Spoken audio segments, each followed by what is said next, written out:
Don't be left behind. Stay updated and gain fresh Red Pill information and knowledge. Follow us on TikTok, the Red Pill PH Podcast. Download and install now.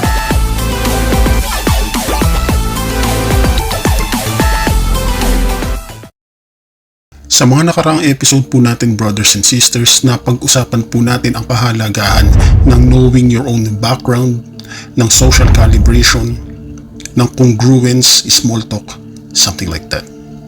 Ang susunod pong topic po na ito ay isa na sa mga masasabi natin na mid-tier level ng inyong skills pagdating sa socialization, at ito po ang tinatawag na social cues. So, isang magandang araw na naman, Red Pill Community, at humihingi po kami ng suporta na mag-subscribe, like at i-share ang ating channel. Okay? Kahit na po sabihin natin, brothers and sisters, na mahusay ka sa social calibration at ikaw ay isang congruent na tao, at mahusay ka rin, master ka rin sa small talk o pag-i-initiate ng conversation. Subalit kapag ito pong medyo high level na skill na ito ay wala ka, andun pa rin po yung possibility na hindi mo magawa ng tama ang pakikipag-socialization. Maaari ka ma-misinterpret, maaring hindi mo makuha yung non-verbal language na gustong iparating ng tao sa iyo. Alright? At dito po ngayon papasok ang tinatawag na social cues. Ano po ang social cues, brothers and sisters? Ito po ay paraan na kung saan nakikipag-communicate tayo na hindi nagamit ng verbal language. Alright? Ano-ano po mga halimbawa nito? Napakasimple, brothers and sisters. Sa ating pang-araw-araw na pamumuhay, ito po ay facial expression, kung paano po natin igalaw o how we move our bodies, yung tonality ng ating boses, yung ating physical proximity o yung tinatawag na distansya natin, kung gaano ba tayo ka-close sa mga tao kapag tayo ay nakikipag-interact, at i-discuss po natin yan. Alright? So, ito po ang ilan sa mga halimbawa ng tinatawag po nating social cues, at medyo mataas-taas pong level ito ng skill na dapat po ninyong i-add sa inyong arsenal. Brothers, social cues can express our feelings using our face, body, behavior po, without talking or while we are talking. Nakuha po ba? So, maari po nating ma-express ang ating mga nararamdaman sa pamamagitan lamang ng ating mga facial expressions ng mukha natin, ng katawan natin, ng gesture, and yung behavior natin, kahit hindi ho tayo nagsasalita o kahit minsan nagsasalita tayo. Ito po ang tinatawag na social cues. Lahat po ito ay ating tatalakayin. Magbabalik po tayo, brothers and sisters, makalipas lamang po ang ilang patalastas. This is Coach Jim McFadden from Dart Vanguard United States Chapter. I'm one of the editors of the M-Stats tool and the M-Formula, a 54 days transformation to Alpha Male program. We built this program to transform you. It's given tremendous results to many people, so get it now, brothers. Click the link below.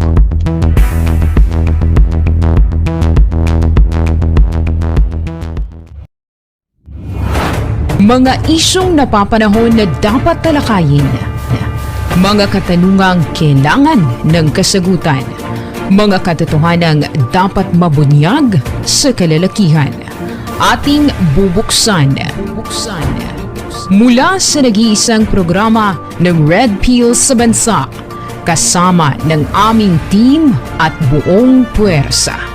Umaaksa sa inyo araw at gabi sa isang walang puknat na talakayan ng katotohanan.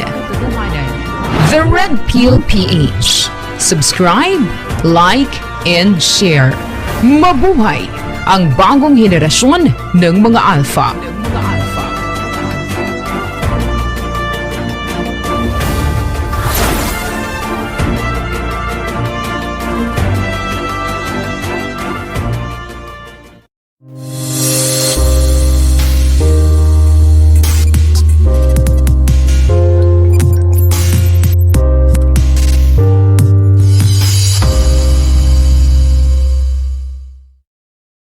Alright, tayo po ay nagbabalik brothers and sisters sa ating pong episode ngayon na social cues. Alright, ito po ay ang paraan ng pakikipag-communicate natin na hindi po nagamit ng verbal language. Alright, kusa po itong lumalabas mula po sa ating subconscious level. Alright, ano po ba ang kahalagahan ng social cues? Bakit po kailangan nyo pong mamaster ito? Ito po ay decoding natin. Pag de-decode natin sa mga tao, kung hindi po nila kino-communicate sa atin verbally yung nararamdaman at naiisip nila o yung mood nila. At ito po ay isa sa mga napaka-importanting socialization skills kasi po yung iba hindi marunong makiramdam. Alright? Hindi po nila alam na yung tao po ay nagmamadali na, yung tao po ay naiinip na, yung tao po ay hindi na komportable yung nararamdaman, yung tao po ay naiinis na o kaya naiirita na. Pero sila, wala po silang skill ng pag-decode at pagbasa o pag-interpret ng social cues. Kaya po marami po mga instances na tayo po ay nami-misinterpret sa kapwa natin. Right? Hindi po natin nakukuha ng tama yung kanilang non-verbal messages na pinaparating sa atin. Alright? At minsan, diyan po nagkakaroon ng conflict at trouble. Bakit? Kasi po, ito po ang isa sa mga importanteng skills na wala ang karamihan. Ang pag-decode at pagbasa ng social cues. Alright? Ano po ito? Ito po ang maganda na pag-uusapan po natin. Okay? Once again, social cues, brothers, can express our feelings by using our face, body, and behavior without talking po. O kahit while we are talking. Alright? Meaning po, ang buong katawan po natin ay ari pong magpakita ng mga social cues. Hindi lang po yan yung ating facial expression. Kahit po yung boses natin, kahit po yung galaw ng katawan natin, yung ating torso, and even po, brothers and sisters, yung distansya natin sa mga tao. Kung gaano tayo kalapit makipag-usap sa tao, kung dikit na dikit ka ba o nakadistansya sa 1 metro, 2 metro, yan. May mga ibig pong sabihin yan. At ito pa maganda kapag ikaw ay nag-aaral ng decoding people at body language, brothers and sisters. At least po, dito po, actually basic po ang mga ito. Pero napakaswerte po ninyo dahil po, sineshare ko po ito sa inyo. Alright? Gaya po ng nasabi ko, ako po ay isang certified sa body language. Nag-take po ako ng certification na ito, matagal na po, at sana po ay matulungan ko po kayo kahit sa kaunting kaalaman lang. So, without any further ado, tara po, simulan na po natin ito. Kayo'y sumusubaybay sa The Red Pill PH. Lahat ng mga topics ay mula sa mga professional sociologist at psychologist coach ng aming team. Subscribe na!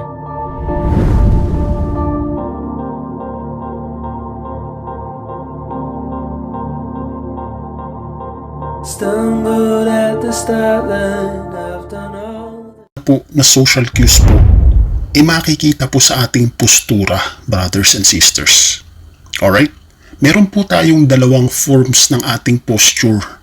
Ito po ay tinatawag na open posture at yung pangalawa po ay closed posture. Ito po ay importanteng malaman po ninyo at magkaroon po kayo ng basic idea. Bakit po? Ang two forms po ng posture na ito, brothers and sisters, ay nagre-reflect po ng degree ng kumpiyansa o ng confidence po ng isang tao o yung status niya o yung kanya pong receptivity na tinatawag natin. Ano po ba ang, pag sinabi natin receptivity, ano po yun?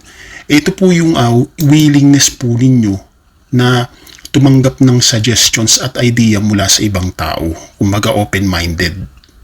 Alright? So, brothers, ito po yun. Dalawa po forms ng posture. Pag-usapan po natin, ano po ba unang-una yung close posture na tinatawag? Brothers, close posture po, kapag meron po madalas ang mga tao nito, okay? O yung tinatawag natin na close personality, madalas po nai-interpret natin ito as the one with hidden motives. Ito pagdating po sa decoding ng tao. Bakit po? Ito po yung mga tao na madalas they tend po to cross their arms o yung nakahalukip-kip. They tend to cross their legs, nakatikwatro. Okay?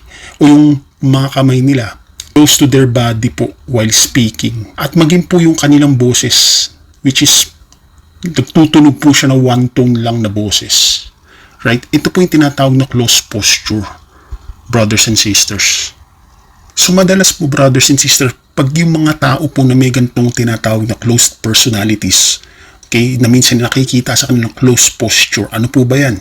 Right? Ito yung palagi nakahalukip-kip, mukhang matamlay, palagi nakadikwatro, okay? Yung kamay ay laging malapit doon sa kanilang katawan habang nagsasalita. At saka yung tinatawag po natin na one-tone voice o yung tunog walang kabuhay-buhay kung makipag-usap o magsalita, tunog boring. Kapag pagdating na po sa interpretation at decoding ng tao, madalas po ito po ay mga people with close personality which o who are the one with hidden motives. Alright? Bakit po, brothers and sisters? Unahin po muna natin sa crossing of arms o yung tinatawag natin na nakahulukip-kip. Okay? Ang stance po na ito, brothers and sisters, nagbibigay po ng impression that you have already taken your decisions po and you are going to defend it no matter what. Nakuha, brothers? This means po, brothers and sisters, kadalasan pong ang impression na ito, madalas minsan mayroon ka ng sariling desisyon. Alright? Na tinatawag, o meron ka ng sariling beliefs o choice.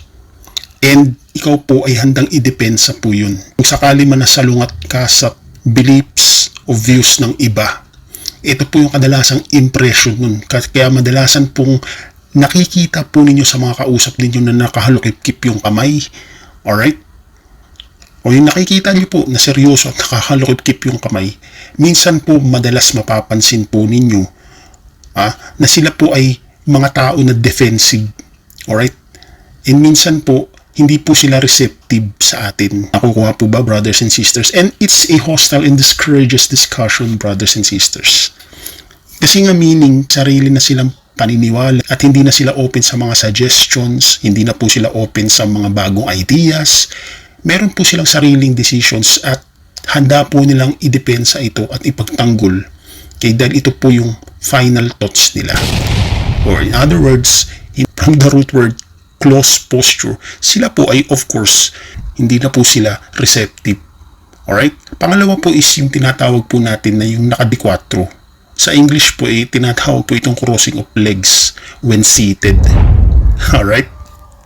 Ngayon nakala po ninyo, sa ating araw-araw na pumuhay, lalo pag ikaw ay ordinaryo pangkaraniwang tao at walang masyadong idea sa pag-decode ng ating social cues o body language, parang normal lang yun, mannerism lang. Pero hindi po, may mga ibig pong sabuhin ito, brothers and sisters, sapagkat po, sinabi ko na sa inyo, ng ating body language and social cues po, iyan po ay ang ating bintana ng subconscious mind natin. Kadalasan lumalabas po sa ating mga gestures, body languages, facial expressions, kung ano po yung nararamdaman natin in a subconscious level, brothers and sisters. Pagdating po dito sa pagdekwatro, may mga ibig pong sabihin ito.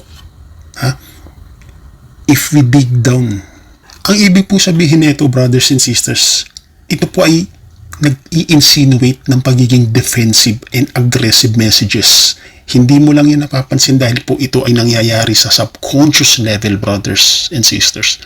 But ang ibig po nito iparating sa mga tao in a subconscious level, kaya ito lumalabas minsan sa ating body languages and sabihin na natin mannerism, is that ang pinaparating to sa taong kausap mo, Huwag mo sayangin ang oras ko.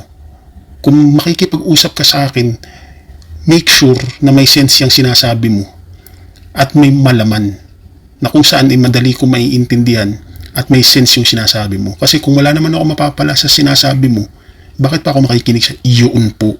Ito po yan. Crossing of legs when seated.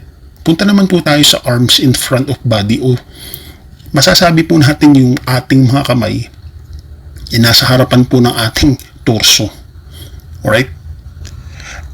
Ano po ito, brothers? Ano pong ini-insinuate po ito? It is normally po a sign of nervousness and can be seen po sa mga tao who are po, say for example, sa isang interview o kaya first time na matanggap sa trabaho, empleyado, o kaya first time na magsalita sa publiko.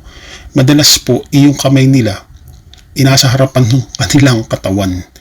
Hindi po nila namamalayan na gagawa po nila yan in a subconscious level kasi po may mga meaning po ang mga ito kapag pag-uusapan na po natin ay ang decoding ng tao o yung body language.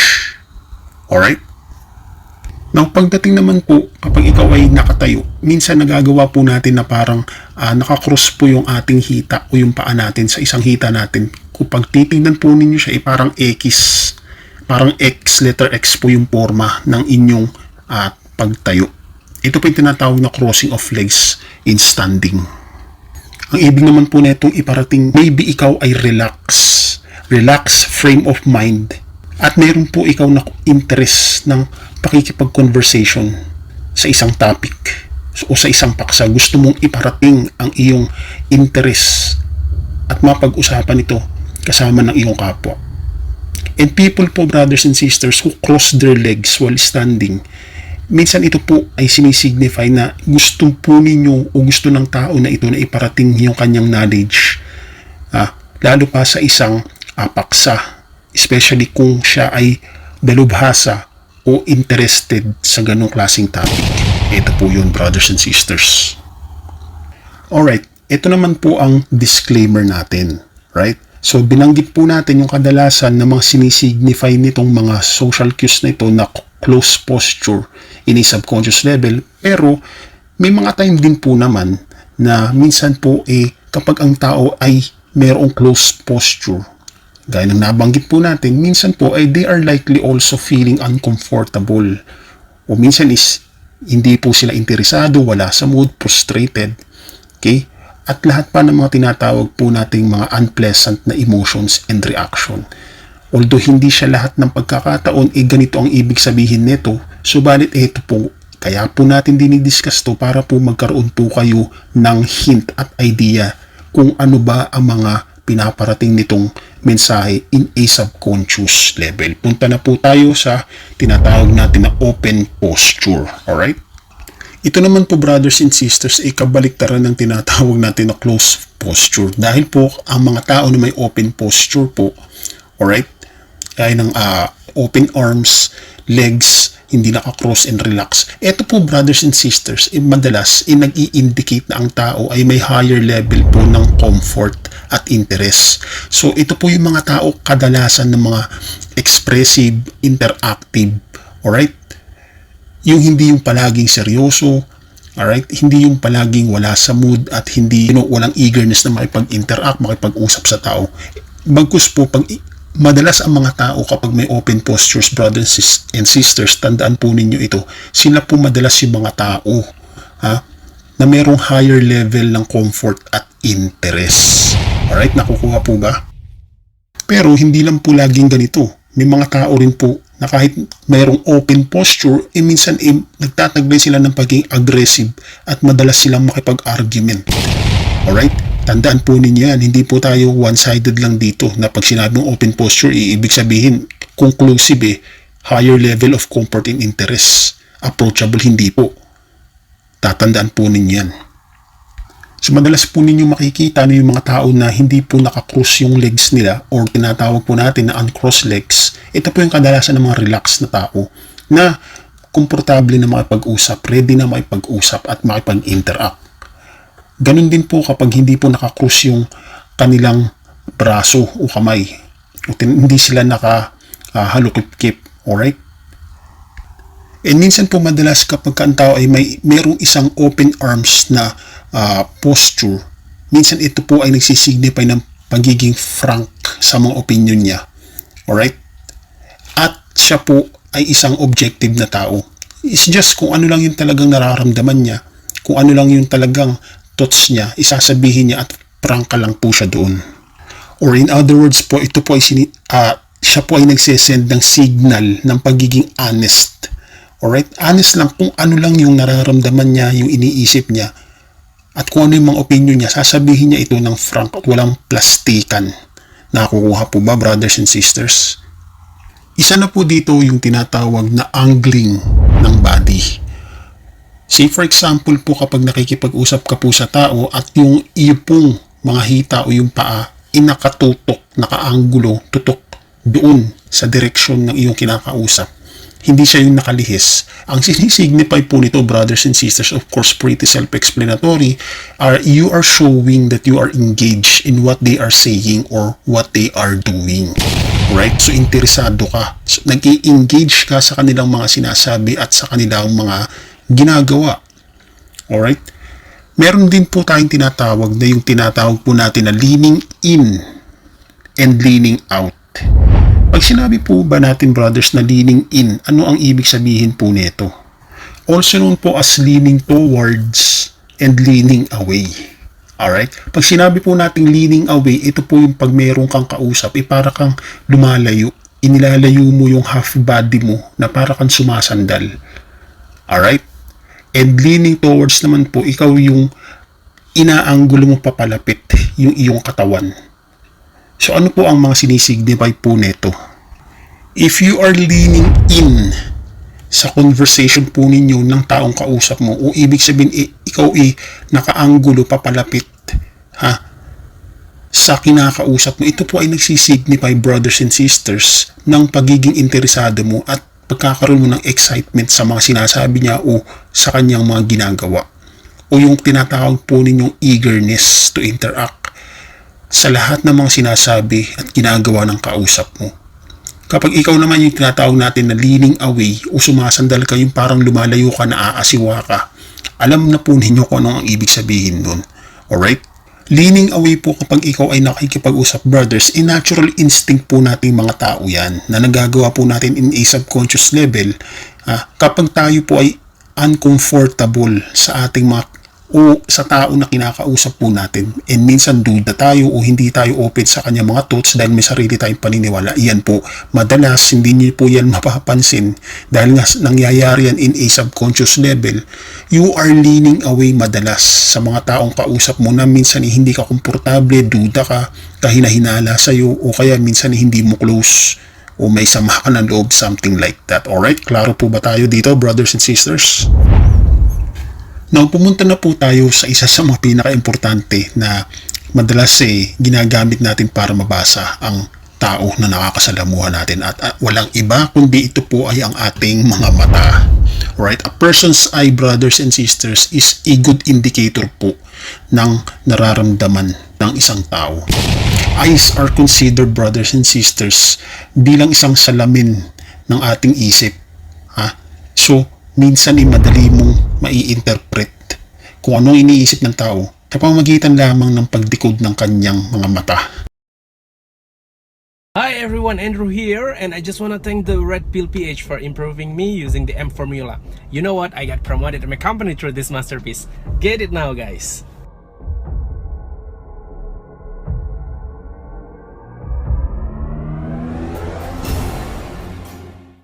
Well, in fact, brothers and sisters, ang mga mata po natin can give so much information po with regards po sa mga thoughts na tumatakbo sa isip natin. At totoo po ito. Alright? Kadalasan po tayo, brothers, kapag po tayo ay nagugulat o natatakot, nakikita yan sa mga mata natin. Madalas nag-open wide po yung ating mata, pati po yung ating mga eyebrow, tumataas po yan. Yan, isa po yan sa good indicator kapag ang tao ay gulat, na-shock, o kaya natatakot. Pag ang kilay po, lower brows po natin, kasama po yung eyelids natin minsan natetense, okay? lower brows po natin is drawing towards each other, magkasalubong, alam na po natin yan. It could mean anger and minsan po confusion, brothers and sisters. Alright?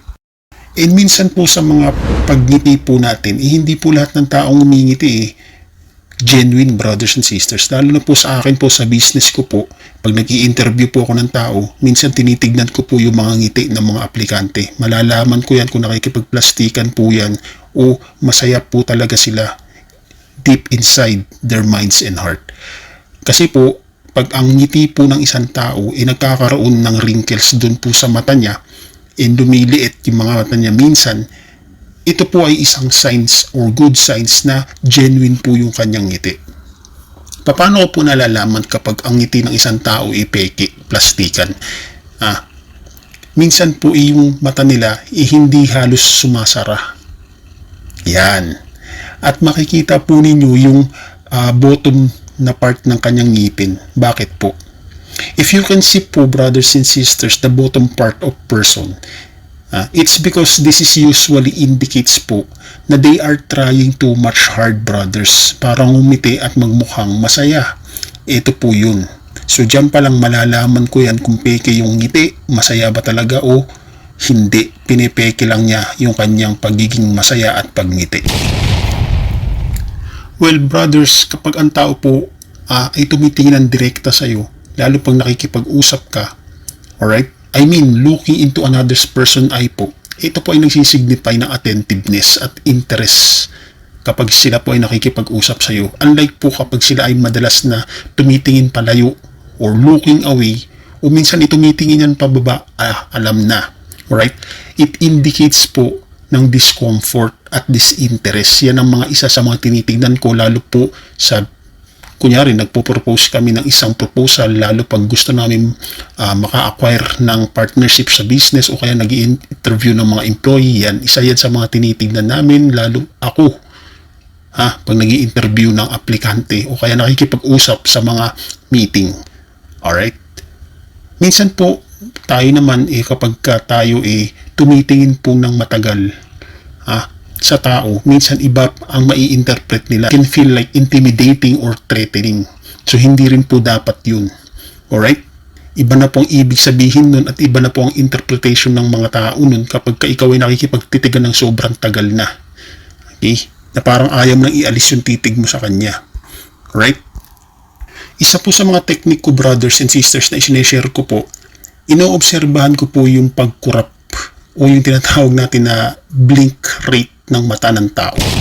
Madalas nga po, brothers and sisters, kapag sila ay kumukurap ng mabilis o minsan delay yung kurap nila, this could signal po interest o minsan concern, alin man dyan sa dalawa na yan. At ito po ang kailangan po ninyo na obserbahan din minsan, yung kanilang dalas ng pagkurap. Pag ang mata naman ng isang tao ay tumitingin bandang pakaliwa, then pababa. Ito, obserbahan po ninyo ito. Okay? Pag sila ay tumitingin ng pakaliwa at pababa habang nagsasalita, sinisignify po niya na may tinatry na i-remember na facts yung tao na nagsasalita. Tandaan niyo yan. Right? Pag yung tao naman na to tumitingin siya ng pakaliwa pero straight lang. Straight na sa kaliwa lang. That means po, brothers and sisters, may iniisip, may sarili ng nakahanda na opinion or sasabihin yung tao, okay, bago pa siya makipag-engage sa usapan. O kahit ano man yan, arguments, debates, something like that. Yan, isa yan. In other words, may naiisip na siya na ipansasagot o kaya may naiisip na siya na sasabihin sa'yo bago pa siya magsalita at makipag-usap. Alright? Okay, punta po tayo sa glancing o yung sulyap na tinatawag. Minsan po nangyayari po ito while looking at sideways o yung gilid natin, minsan po is madalas nagagawa po natin ang glancing pag may mga distraction o may mga ingay na napapansin tayo habang tayo nakikipag-usap. Alright? Pero, pagdating naman po sa kikinig natin, sa halimbawa, nagkikwento po yung tao. Minsan po inagagawa po natin yung glancing. Kapag po tayo ay interesado dun sa kinekwento ng ating nakakausap at nai-imagine natin yung kanyang ikinekwento. ito po yan. Minsan we are looking at our sideways. Ganyan po yan, brothers and sisters. Now, napag-usapan po natin kanina yung looking bandang kaliwa. Ngayon naman po is looking to right. Ano po ang sinisignify nito, brothers and sisters? Looking to the right and pababa po, habang po nagsasalita yung isang tao, minsan po isinisignify po ito ng self-doubt. Okay? O minsan duda ka, o minsan alanganin ka kung tama ba yung sasabihin mo. Alright? Pero ito po ang isang isinishare ko po madalas. Pag ang tao po, minsan po ang kausap ko, madalas ko pong napapansin ito. Minsan pag sila hindi honest o minsan sila nagpapalusot, nagsisinungaling, madalas po ninyong mapapansin. Hindi naman all the time, pero yung kanila pong tingin, tumitihin po sila bandang pakanan Then straight, then titingala sila pataas. Madalas po ninyong, try nyo rin po minsan, although hindi all the time, pero madalas, kapag ang tao po, minsan nagpapalusot, hindi nagsasabi ng totoo, o minsan iwas pusoy, minsan ito po, yung direksyon ng kanilang tingin na mapapansin po ninyo. They are looking right and straight, and then up. Gusto ko lang pong malaman po ninyo, brothers and sisters, ito po sa aking pag-aaral ng body language, minsan po tayo, pag tayo po tumitingin sa bandang kanan natin, minsan it activates our imagination Pag sa kaliwa naman po tayo madalas na gumagawa, tumitingin, it activates our memory. Alright? Ito po yun, brothers and sisters. Then the next one naman po, brothers and sisters, when we want to make important points during our speech po, o tayo ay nakikipag-argue sa tao, minsan po we tend to raise our eyebrows, kung napapansin po ninyo. And this is also one way po, brothers and sisters, to show to someone na tayo po ay actively listening to them. Ito po ito. Minsan po ay lumalabas po ito sa mga body language and facial expressions natin, brothers and sisters. The next one naman po is isa sa mga importante po na titignan po ninyo. Ito po yung tinatawag na pagdidelete ng pupil ng mata natin o yung tinatawag pong pupil dilation. Alright? At madalas po yung nangyayari ito pag ang tao ay attracted. In fact, brothers and sisters, a 2019 studies po confirms po na what psychologist po na si Dr. Eckhart Hess noong 1960s po and 1970s na research niya, sinasabi po niya ng pupil po ng tao ay nakukontract po yan when we see something na arousing. Alright? Or minsan ang tayo ay gumagawa ng something mentally challenging. Ito po yan. Pag sinabi po natin pupil dilation, ito po yung phenomenon na kung saan po yung pupil po ng mata natin is becoming or being made wider or larger. Okay? Kadalasan din po nangyayari ang pupil dilation kapag po tayo ay excited. Ito po yan. Nagdi-delete po minsan yung ating pupil 4 times po kaysa dun sa normal size ng pupil natin. Punta po tayo sa may bandang bibig o yung tinatawag na mouth expression. Alam po ba ninyo, brothers, that the mouth communicates in many more ways than words? Alam po ba ninyo yan? Kapag ang bibig po natin ay minsan nakabuka na walang tension, ini-indicate po yun ng surprise. Kaya makikita po ninyo kahit sa mga emoji, makikita po ninyo yung bibig ng emoji na nakabuka, ay ini-indicate po niya ng surprise. Diyan po mababasa nyo na yan agad kapag kayo po ay may idea sa body language. Pag ang mga labi naman po ng isang tao ay tight, tense, it may show a person is angry, natatakot o kaya skeptical. Madali rin po ninyong ma-decode yan pagdating sa mga labi ng tao. Pag tayo naman po ay naaasiwa o yung disgusted, minsan po yung upper lip po natin naka-raise po yan at nagkikreate po ng wrinkle doon sa ating ilong. So, sinisignify po niyan subconsciously tayo po ay disgusted, naaasiwa tayo, naiilang tayo sa nakikita natin. Nakuha po ba, brothers and sisters? Kapag ang tao naman po, brothers and sisters, they bite their lips or they lick their lips frequently or grind or clench their teeth, alam na po yan. Minsan po, yan po ay nagpapakita ng signs ng pagiging nervous or stress. Alright? So napaka-importante po na bawat part ng facial expression po natin ay meron po kayong idea at marunong po kayong bumasa at mag-decode ng mga subconscious messages na pinaparating po neto. Ang susunod po ay isang napaka-importante rin na skill na dapat po ninyong mamaster. At ito po ay ang pag-decode po ninyo sa voice tonality. Bakit po?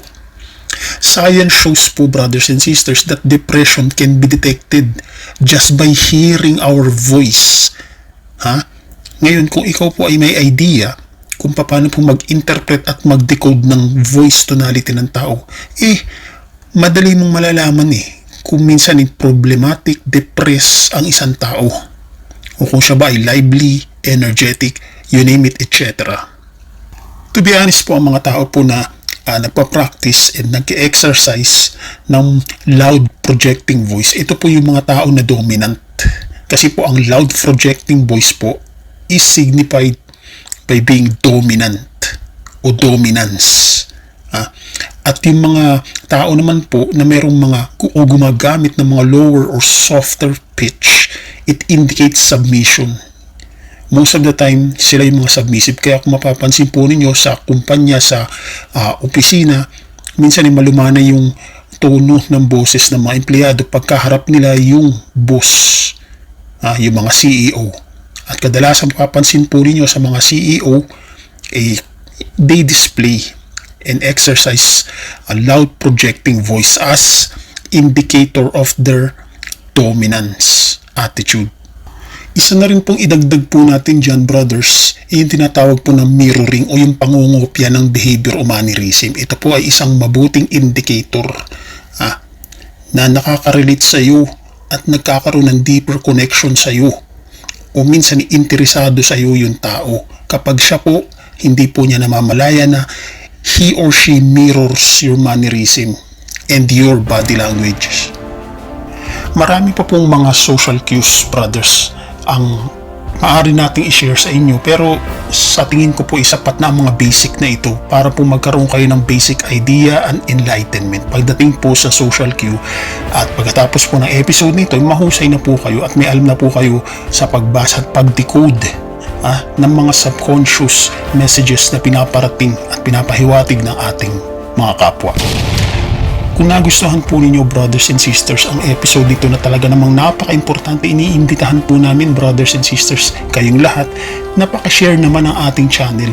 Like, share, subscribe, at i-share nyo rin po ang channel natin sa inyong mga social medias. Right? So marami po salamat once again sa inyong maikling pakikinig. Magkita-kita po tayong muli, brothers and sisters, sa susunod na episode ng Season 2 Resurgence of Respect ng The Red Pill PH. Right? So goodbye guys. Thank you and peace.